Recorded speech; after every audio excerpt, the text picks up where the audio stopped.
Minutos está el doctor Eirabedian con nosotros. ¿Cómo le va, doctor? Buen ¿Qué día. tal? ¿Cómo están? Bueno, Doctor, yo siempre paso de lo grato Sí. de la comida a lo ingrato. Sí, bueno, pero es así De la vida. sangre, así es la vida. Sí. del crimen, Sí. del dolor, de las frustraciones. Y usted sabe la enorme cantidad de gente que en todos los lugares a donde asisto me aborda para que trate alguna de las cuestiones cruciales del delito o de los hechos que tienen mucha trascendencia o que tienen mucha difusión, otros que se encuentran olvidados, otros que se encuentran postergados, de otros que no tienen más noticias, pero yo no soy el que concentro toda la información, trato de obtener la mayor cantidad de datos posible de los procesos que se encuentran pendientes, muchas veces también salir de los procesos y entrar en otras cuestiones que son más complejas, relacionadas siempre con la caracterización y la represión del delito. Hay cientos de aspectos relacionados o vinculados con el delito, desde el encarcelamiento hasta el juzgamiento, la pena, las reacciones, la emotividad, etcétera, la justicia o injusticia, que eso es según el criterio con que la gente juzga el parecer, a su parecer, obviamente, lo que ha acontecido en un determinado suceso o cómo lo representa o cómo lo visualiza. Y uno de esos hechos que ha quedado como postergado, la tragedia mayor, diríamos, de la Argentina, que fue la muerte de casi 200 jóvenes en Cromañón, no se tuvo más noticias desde que a Pato Fontané del grupo Callejero lo trasladaron de Córdoba, donde se encontraba alojado en un instituto psiquiátrico, a una cárcel de Buenos Aires. Desde aquel entonces, y cuando se reanudaba la actividad judicial a comienzos de febrero, se dijo que era inminente que la Corte Suprema de Justicia de la Nación, porque se ha presentado un recurso extraordinario. Recuérdese que la gente de Callejeros, después también otros allegados, vinculados, funcionarios, el promotor de los espectáculos, etcétera, fueron condenados. Y hay una gran discusión que viene desde el origen de la causa. Si esto se trató de un delito por negligencia o se trató de un delito doloso, es decir, con intencionalidad o con una representación de que podía ocurrir una tragedia y se la despreció a esa consecuencia. Que ese sería el gran eje de la discusión que actualmente sigue girando en torno a la causa y de la que depende obviamente la mayor o menor represión legal, o sea, la pena a imponérsele a quienes se considera responsables de eso. Se dijo en aquel entonces, en febrero, que era inminente que la Corte se abocara.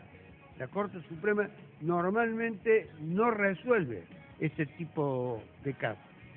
Fue la casación la que lo resolvió, la casación en la última instancia, y después, por un recurso extraordinario, se puede llegar a la Corte. Pero la Corte tiene que considerar que es procedente su intervención.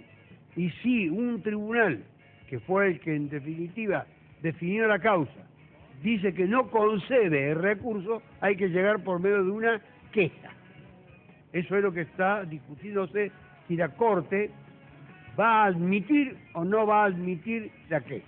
Si admite la queja, quiere decir que va a entrar a tratar el tema, para definir de una manera irrevocable si esto es un accidente o de lo contrario es un hecho que se pudo haber evitado si se hubiese obrado con un mínimo de precaución.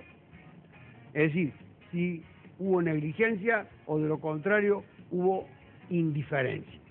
Allí están los grandes tópicos del caso Callejero. Y hay muchos jóvenes que me abordan en la calle y quieren saber, porque están identificados con Callejeros. Con Callejeros. Muchos jóvenes.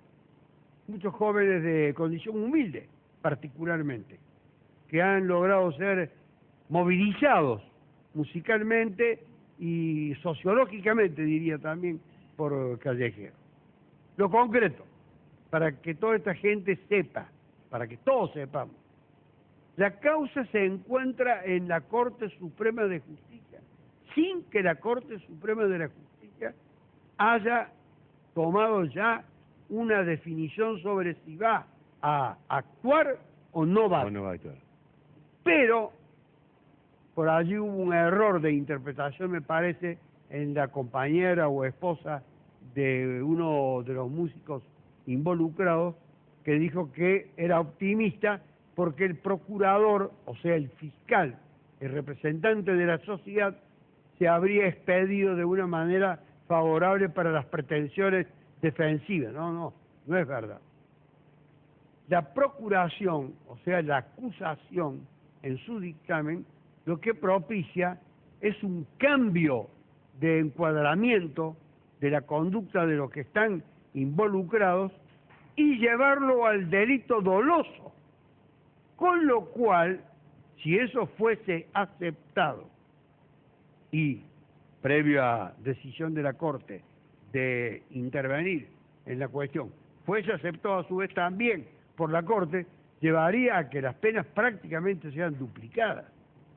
Porque la pena de un delito por culpa o imprudencia, o la pena por un delito por dolo, es lo que dije, que se representaron la posibilidad de que pudiese acaecer una tragedia y no les interesó, pues tiene que haber ese plus de indiferencia, de desprecio, de menoscabo.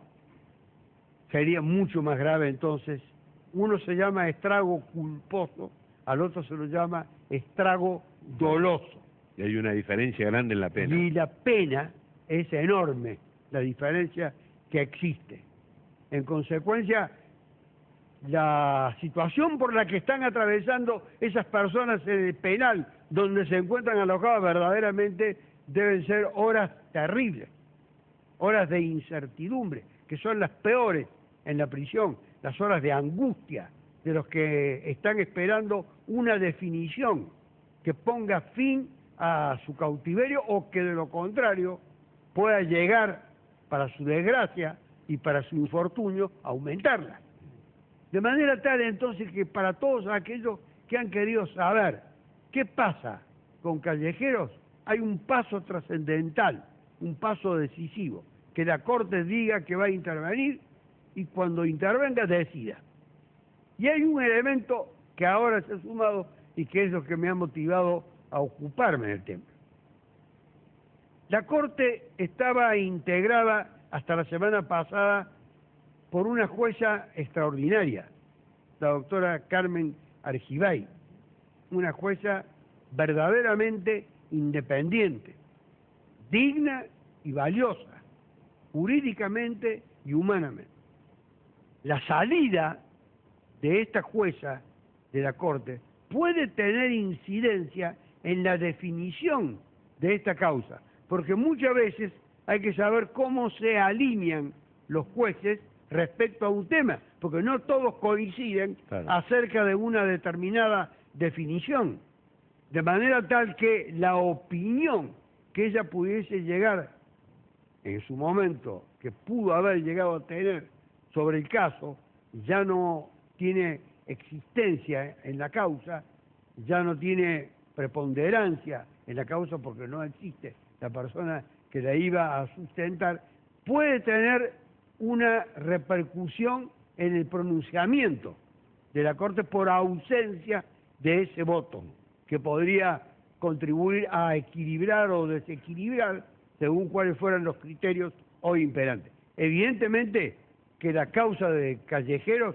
es una causa muy polémica, muy controvertida, con muchos intereses en juego, con el dolor de cientos de familias, más la de los acusados, que no es fácil tomar una determinación y menos opinar desde afuera cuando uno no la conoce. Uno puede tener simpatía, antipatía, etcétera, pero en materia de justicia no se debe guiar por ese tipo de actitudes. La simpatía o la antipatía deben quedar afuera.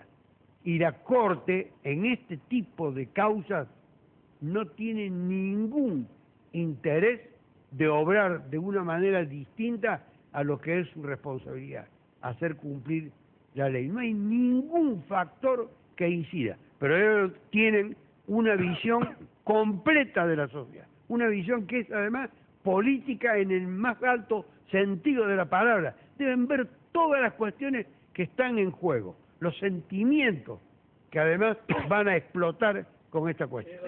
Sí. Pero no existe un video de que muestra que unos segundos o minutos antes esos mismos, los músicos quisieron parar o pararon el recital para decir que ahí no Yo sobre los entendieran aspectos probatorios no digo, pero hay un video que... no quisiera entrar porque está todo controvertido, todo. Pero digo, en ese video que se ve que el músico para el recital y dice, no, así no vamos a seguir, y después, bueno, alguien más allá de lo que el músico dijo, enciende esa bengala famosa. Seguramente. Digo, en esa actitud del músico no se puede deducir que no querían generar esto, que no se... Yo creo que algunos han llegado a decir que todos son responsables. Sí. Los organizadores, los promotores, los que habilitaron, cuando no debían habilitar, los músicos y el público. Acá hay un gran ausente, para concluir con mi razonamiento, la responsabilidad de esta historia del público. ¿Sí? Y verdaderamente impresentables muchos de esos. No de los que perdieron su vida, sí, a quienes se le debe rendir homenaje y por los cuales se debe tener respeto. Pero muchas de las personas que concurren a este tipo de espectáculos tienen una actitud verdaderamente lamentable. Y pese a todas las exhortaciones y a todos los consejos que se les dan, actúan de una manera impulsiva. Doctor, técnicamente la Corte Suprema, ahora quedan 6 miembros, ¿verdad? Con el fallecimiento de la doctora Argibay. Digo, y Petraki está con licencia por enfermedad. Sí. Es decir, por eso, ¿y votan los que están solamente? Votan los 5. Claro, para el caso que estén los 6 puede lograr, sí, con 5 se puede lograr mayoría y minoría. Claro. Bien, le quería preguntar, para el caso que estén los 6, es un digamos, par, una cantidad puede par. Haber empate. Sí, empate. Digamos, es que el voto de Lorenzetti vale doble. ¿Quién define para el caso de que voten igual, 3 y 3? Bueno, ahí hay un tema muy complejo que se va, Petraki no está, que se va a plantear. Sería una solución ahora, pero... La Corte no ha llegado nunca a ese tipo de situaciones del desempate por parte del presidente. Ellos van elaborando sus votos y van logrando o no coincidencia en sus puntos de vista para lograr una mayoría. Un desequilibrio. ¿No? Un desequilibrio, sí, que es el equilibrio, justamente. El equilibrio no es el empate. El desequilibrio es tener una mayoría. Por eso digo, vaya a saber qué era lo que estaba pensando la doctora Argibay. Y si eso a su vez, lo que ella pensaba, fue comunicada en algún momento, en alguna conversación, a alguno de los otros miembros. Fíjense, la muerte de esta mujer tiene una gran importancia en la definición de esta causa, porque además ella, la doctora Argibay, era penalista. Es decir, que era una persona idónea para esto. Para este tema. ¿Tenía unas fotos ahí, doctor, de Chaván? Sí, son unas fotos actuales de Rolling Stone. Son terribles porque... Sí, ahí está, mire. Ese es Chaván hoy. Ese es Chaván hoy. No sé si es la única que... No, hay otra. Pues hay muchas fotos, ¿no? Es la del hospital, esa fotografía. A Chaván, una acotación, lo trataban con un diagnóstico erróneo que lo llevaba inexorablemente a la muerte. Había perdido muchos kilos, estaba por debajo de los 50 kilos. Y su destino era prácticamente salir muerto. Diagnóstico médico equivocado. Diagnóstico médico, acto de desprecio, de menoscabo, etcétera.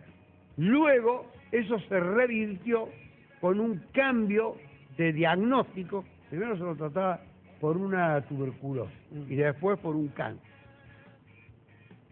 Y cuando se produce el cambio de diagnóstico, se produce el cambio de tratamiento. y su alojamiento en el Hospital Santoyani. En el Santoyani es donde lo tratan adecuadamente y lo recuperan. Allí sí se le proveen todos los medios adecuados para que este hombre sobreviva, supere la enfermedad y pueda continuar tomándose todas las medidas adecuadas. Pero si, algunos llegaron a decir que no les interesaba que Chabán muriera. O que viviera. O que muriera. Según desde dónde se lo quiere mirar. Está bien. Es decir, que había un desprecio por él total. Absoluto. Un desprecio que existía ahí, que no debe existir en el servicio penitenciario para con nadie, porque es la justicia la que debe resolver el destino de Chabán o de los otros que se encuentran en esta situación o en situaciones parecidas. Gracias, doctor. Gracias a usted. Muy amable.